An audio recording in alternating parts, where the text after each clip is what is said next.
Eu penso que sempre fui unha emprendedora, porque sempre tuve moitas inquedanzas por investigar cousas novas, por experimentar en diferentes campos. Eu estudiei Dereito, pero a realidade é que agora dedico a outra cousa completamente diferente. E ainda non descarto que dentro de non moito tempo, non creo, emprenda algunha outra aventura. Eu creo que todos temos capacidades diferentes, especiais e estupendas. O que pasa que o que tens que descubrir é que é o que a ti se che dá ben. A min, por exemplo, pois me gusta a repostería, eu considero-me un pouco artista nese ámbito, pero outra persoa que lle guste outro pode ser emprendedora nese outro ámbito. Creo que todos temos a capacidade. É unha cuestión de ter inquedanza, de vontade, de traballo, moito traballo. O rasgo fundamental para min é ter inquietudes, quero dicir, inquietudes e ilusión e ganas de moverse. Quero dicir, eu entendo que hai traballos que son máis cómodos que o ser emprendedor, dende logo. Os emprendedores temos moito traballo e para iso hai que ter ganas. Iso é fundamental. Se non tens ganas, pero iso é fundamental para a vida en xeral. Moito.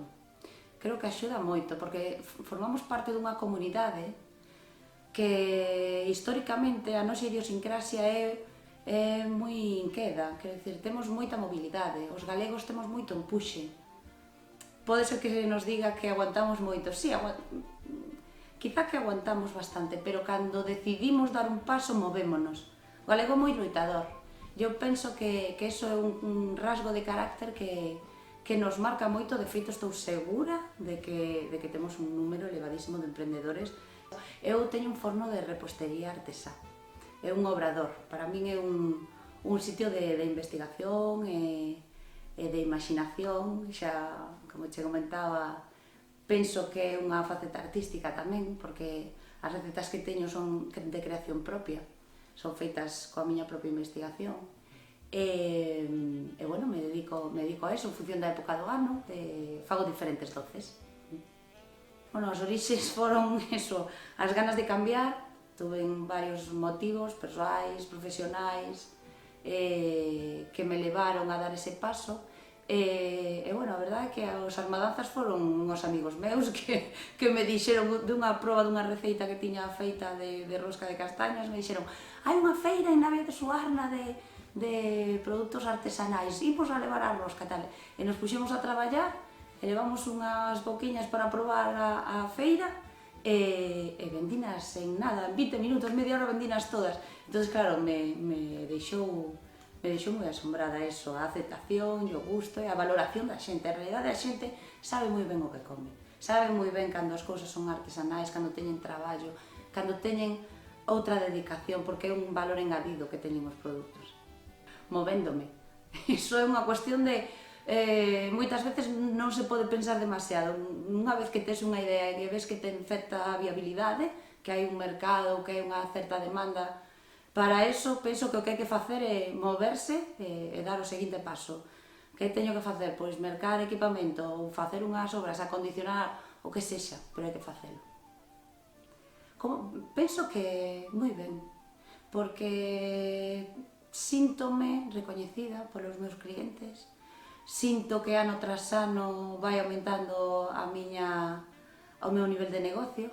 É certo que é un forno de repostería artesanal, isto é un traballo de día a día, non ten un volumen moi grande, porque é que non dá máis, quero dicir, é o que é, pero ano tras ano vou tendo novos clientes, e sobre todo os clientes que teño les gusta moito. Entonces, para min iso é un éxito maravilloso. Creo que o crecemento reside, creo que na honestidade. O cliente sabe moi ben o que quere e o que compra, e o mellor proba unha cousa, proba outra e dice, no, realmente dase conta, isto ten un valor, isto ten unha dedicación, o valoran, e iso é maravilloso. Pois todos os días, é que en realidade aquí, bueno, eu acostumo a usar a lingua dentro das miñas posibilidades, de según o interlocutor que teña, pois adaptome, pero en Galicia moito, porque o meu forno está ubicado nun concello rural, defendo o rural e por iso penso que o vehículo, a lingua é o vehículo fundamental un vehículo de comunicación, perdón por a redundancia, pero é verdade, as linguas teñen que servir para crear pontes, non para diferenciarnos. Entonces, eu trato de comunicarme sempre cos meus compañeiros, cos meus clientes, en galego, que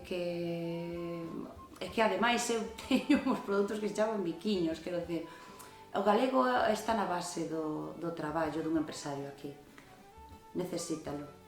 Xa acabo de dicilo, biquiños, teño unhas pastas, son unhas pastiñas de manteiga, deliciosas, se chaman biquiños.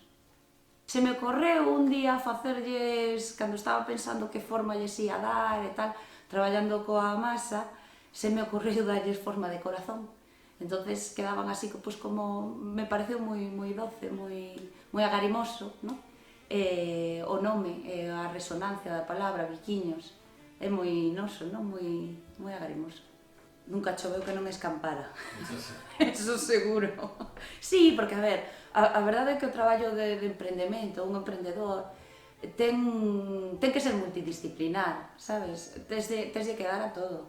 Tes de que dar, pois, no meu caso, no forno, eu cozo no forno, eu fago traballo administrativo, eu fago traballo comercial, quero dicir, estar todos os días a todas horas e moitas veces pois checar en chaparrós, porque claro, por eso de nunca choveu que non escampara. Pois a verdade é que non estou segura. Eu a denominación que utilizo é repostería artesá. Si eu considero artesá, aínda que a artesanía como tal pois non abarca a restauración ou a alimentación, digamos, como tal, pero sí é porque é unha elaboración manual, coidada, non hai intervención de maquinaria, todos os produtos que saen son elaborados un a un, quero dicir, coa mesma dedicación que pode ter pois, unha peza de coiro.